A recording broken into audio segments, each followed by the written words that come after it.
So we have to identify the slope, put the function slope intercept form, and then identify the slope and vertical intercept of each function. In this section, in the lecture videos, you saw that slope intercept form is y equals mx plus b, where m here is the slope and b is the vertical intercept.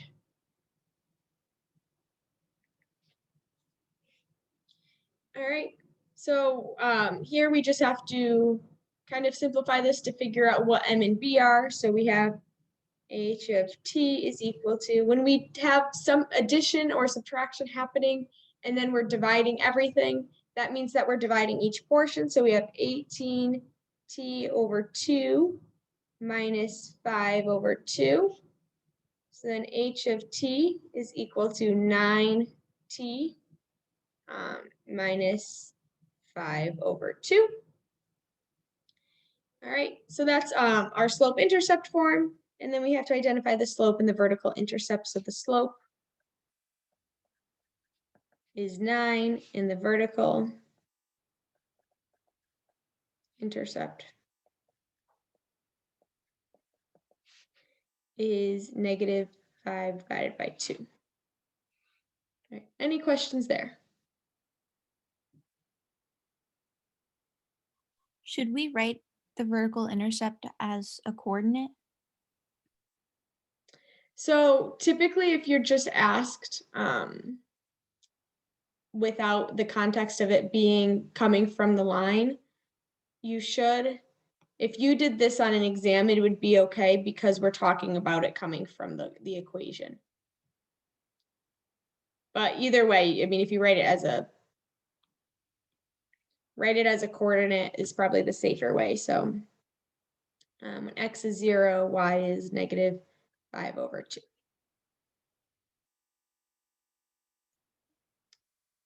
Okay, the next one that we're going to do, let's see.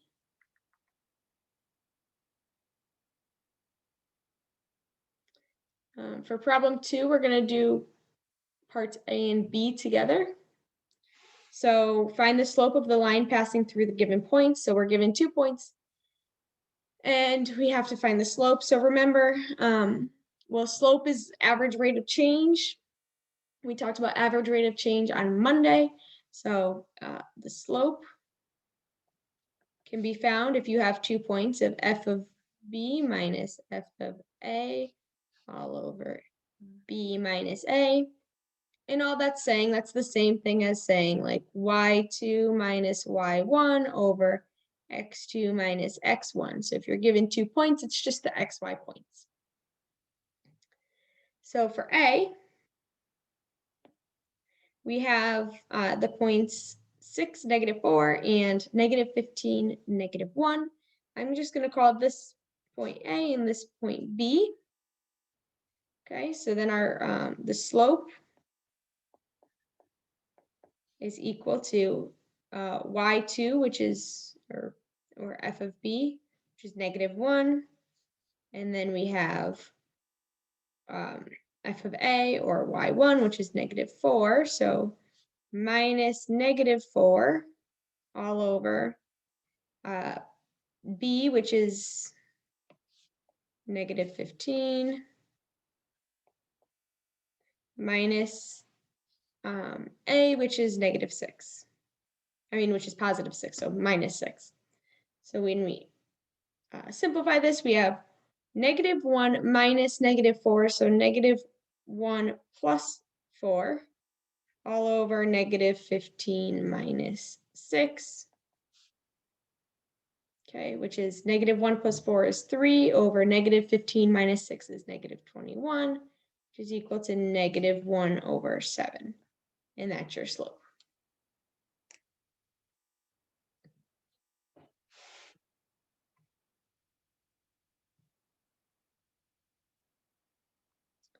Any questions there?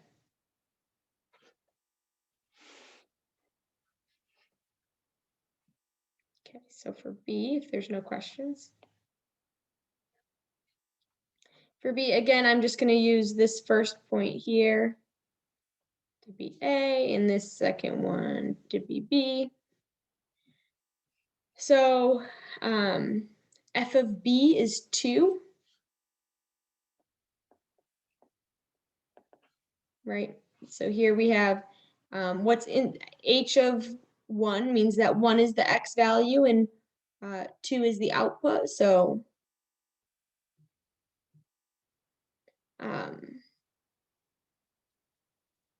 so h of 1 is, so this point actually ends up being, if I were to write this as a point, it'd be 1 comma 2, and this one would be -1 comma -2.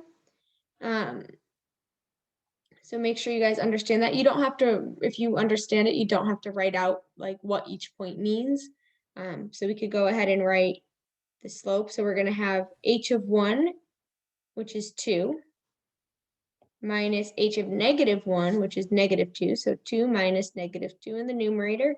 And then our denominator is, we need b minus a. So 1, which comes from here, minus -1, which comes from there, minus -1. Okay, so we have double negatives happening. So we have 2 minus -2 is the same as 2 plus 2. All over 1 minus -1 is the same as 1 plus 1, which is 4 over 2, which is 2. And that's your slope there. Any questions? Let me know when you guys are all set to switch pages.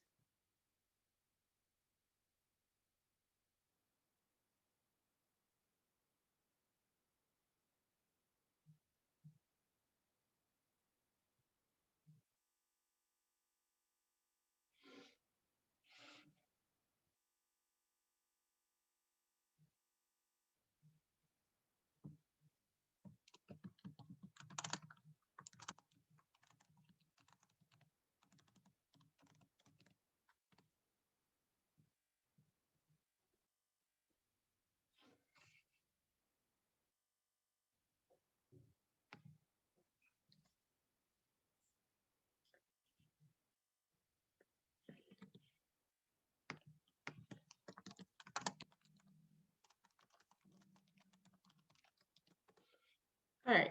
Are you guys good to switch pages? Yeah.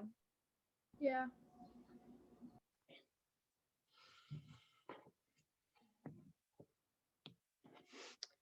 All right, now we're going to go through, we'll do this second graph, the second plot together, the one on the right-hand side up here. Find the slope and the vertical intercept of each line, then write the equation of the line. So here we're just reading it from a graph. So the vertical intercept is this point. It's -1, so intercept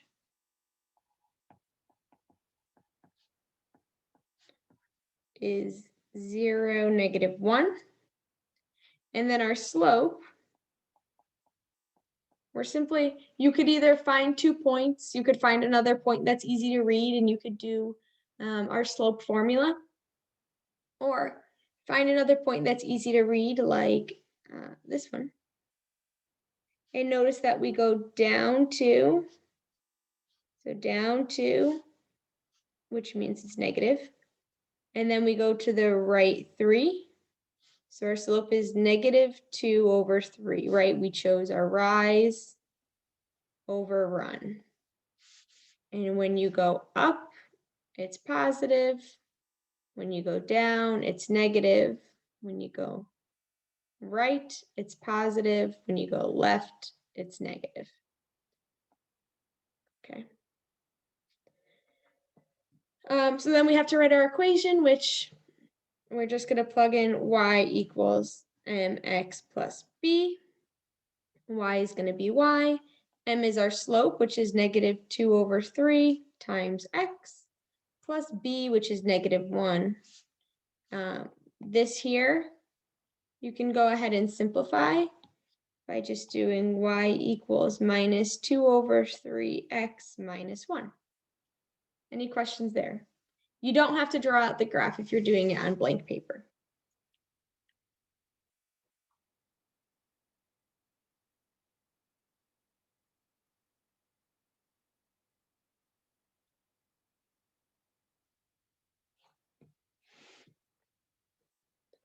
All right.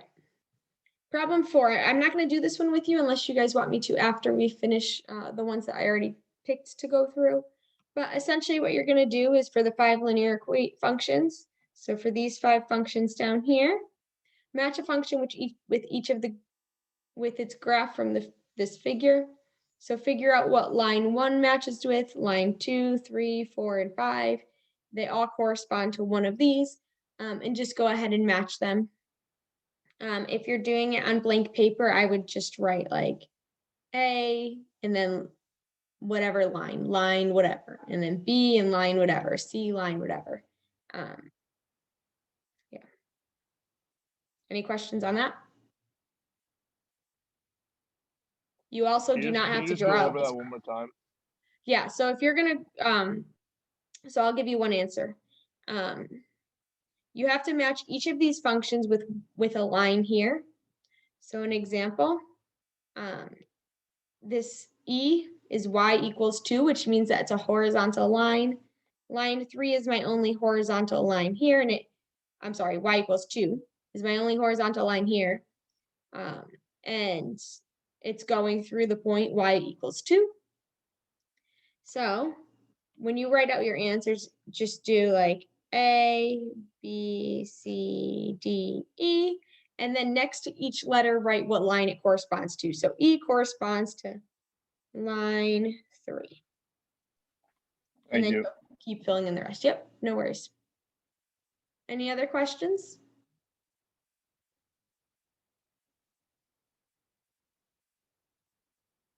Okay.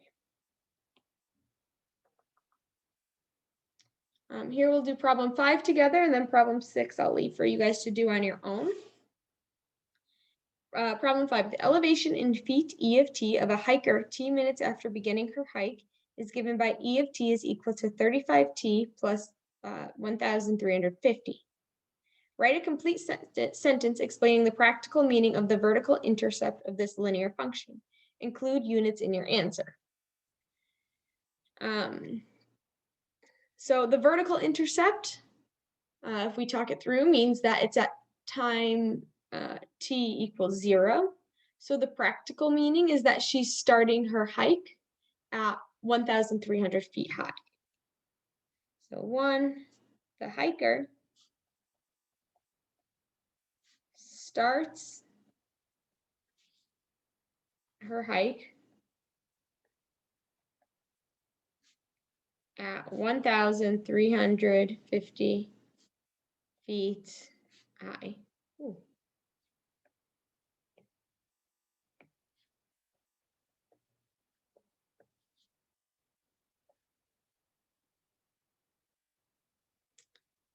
All right, next, write a complete sentence explaining the practical meaning of the slope of the linear function. Okay, the slope is this 35 here. And the slope always tells us the change over time, or the change as x increases by 1 unit.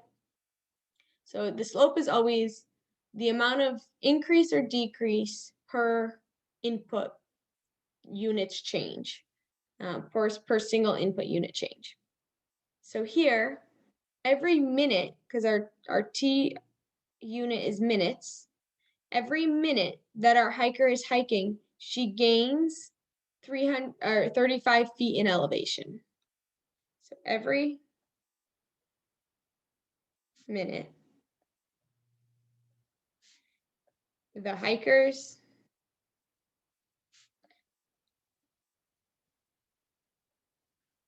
elevation increases by 35 feet. Any questions there?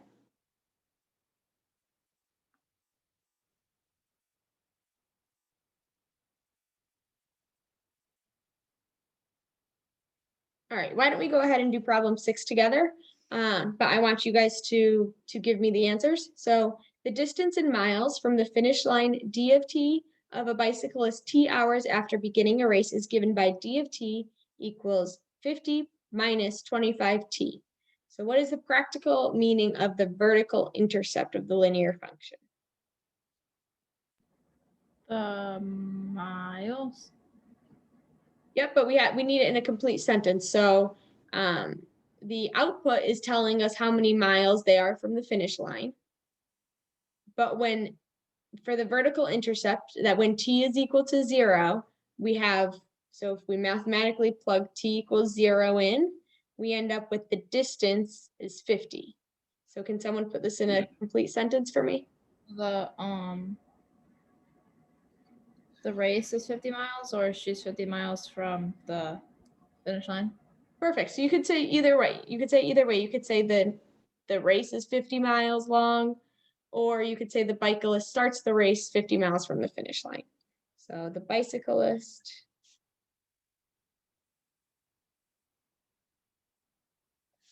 starts the race 50 miles from the finish line.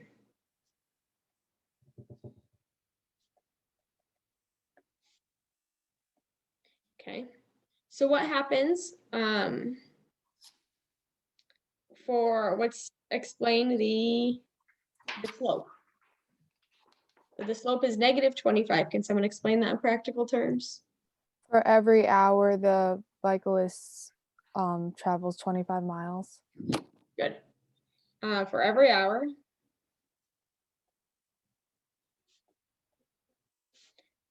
the bicyclist, I'm going to say, is 25 miles closer to the finish line. Ooh, yeah, just to make it clear that, if you say that they're traveling 25 miles every hour, we don't know if it's towards or away from the finish line, but since this here is negative and the distance is the miles from the finish line, this means that we're getting closer to the finish line. So we're emphasizing that the bicyclist is in fact moving 25 miles closer to the finish line every hour. All right, any questions there?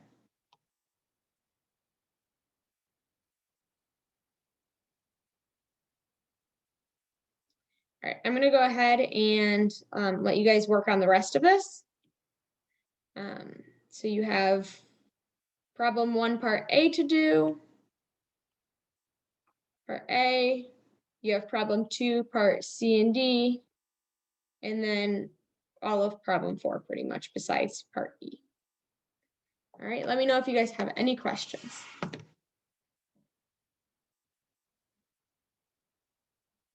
I have a question.